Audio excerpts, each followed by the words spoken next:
Assalamualaikum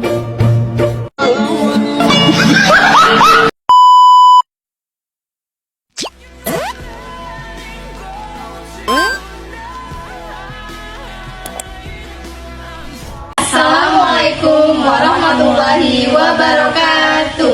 Halo guys, nama saya Salwaya Dianhab. Dan saya Nisa Zahria Darmawan. Dan saya Putri Bandini Sagala. Kami dari kelompok 7. Di sini kami akan memberikan video tentang edukasi resiko pasar modal. Menurut Kak Putri, resiko pasar modal itu seperti apa sih Kak? Oh, menurut saya dari materi yang pernah saya pelajari, resiko pasar market risk adalah suatu resiko yang timbul karena menurunnya nilai suatu investasi karena pergerakan pada faktor-faktor pasar. Nah, ada 4 faktor pasar. Standar risiko pasar adalah risiko modal, risiko suku bunga, risiko mata uang, dan risiko komoditas. Menurut Kakak, apakah ada sumber-sumber dari risiko tersebut Kak? Ada Kak, sumber-sumber risiko dari risiko tersebut ada beberapa. Yang pertama itu ada risiko suku bunga, risiko pasar, risiko inflasi, risiko bisnis, risiko finansial, risiko likuiditas, risiko nilai tukar mata uang, dan risiko negara Kak. Berarti ada 8 risiko ya Kak? Iya Kak, benar sekali. Dari sumber-sumber yang Kak sebutkan tadi, apakah ada cara kita untuk meminimalisirkan risiko tersebut Kak? Nah, setahu saya ada Kak. Nah, ada 6 cara untuk meminimalisir risiko tersebut. Yang pertama itu ada mengalokasikan dana ke berbagai instrumen investasi. Yang kedua, melakukan riset. Yang ketiga, menyesuaikan instrumen investasi dengan profil risiko. Yang keempat, memilih investasi jangka panjang. Kelima, manajemen risiko. Dan terakhir itu mengikuti perkembangan pasar Kak. Gitu ya Kak? Iya. Nah, menurut Kakak sendiri dalam risiko pasar modal, adakah institusi yang mengatur kewenangan dalam hal tersebut? Nah, ada Kak, salah satunya itu SRO. Nah, SRO ini adalah singkatan dari Self Regulator Organizer.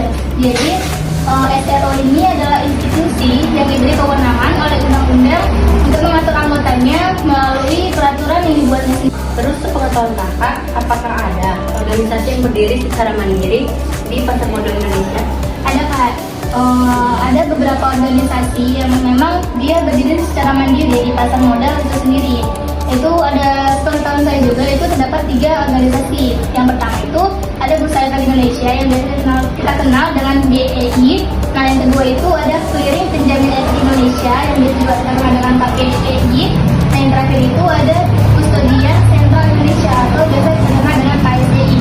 Nah, jadi menurut saya Bursa Efek Indonesia ini merupakan tempat dilakukannya aktivitas perdagangan sekuritas dan penyelesaian sistem untuk mempertemukan penjual dan pembeli.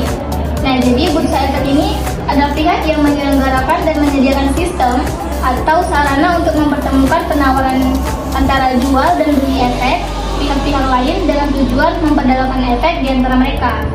Nah, yang kedua itu tadi kan ada Clearing Penjamin Efek Indonesia atau yang biasa kita kenal itu dengan KPEI. Nah, KPEI ini adalah penjamin penyelesaian transaksi bursa yang berkewajiban untuk mengambil alih tanggung jawab AK yang gagal memenuhi kewajiban yang terkait dengan transaksi bursa yang dilakukannya. Jadi KPEI ini wajib menyelesaikan setiap kegagalan AK dalam melakukan transaksi bursa. Nah, yang terakhir tadi itu kan KSEI atau Kustodian Sentral Efek Indonesia. Nah, jadi kustodian ini merupakan pihak yang memberikan jasa terhadap penitipan sekuritas atau harta yang berkaitan dengan sekuritas itu sendiri. Jadi, menurut saya ketiga organisasi ini sangat cocok jika berada di pasar modal, Kak. Baik Kak. Boleh kita ngomongin sebentar nggak, Kak? Ya Kak. Nah, saya mau bertanya nih Kak, menurut Kakak manajemen terhadap resiko pasar modal itu gimana sih Kak? Bentar ya Kak. Seingat saya pernah sih kami belajar waktu di kuliah. Bentar ya Kak ya. Ya tapi boleh lah ya. Boleh dong. Apa tadi pertanyaannya Kak? Menurut Kakak manajemen terhadap resiko pasar modal itu gimana sih Kak?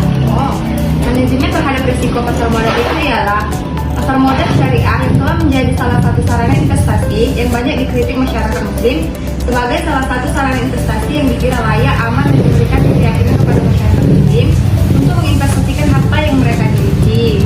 Karena pada kenyataannya sendiri tidak hanya nasabah muslim yang tertarik dengan modal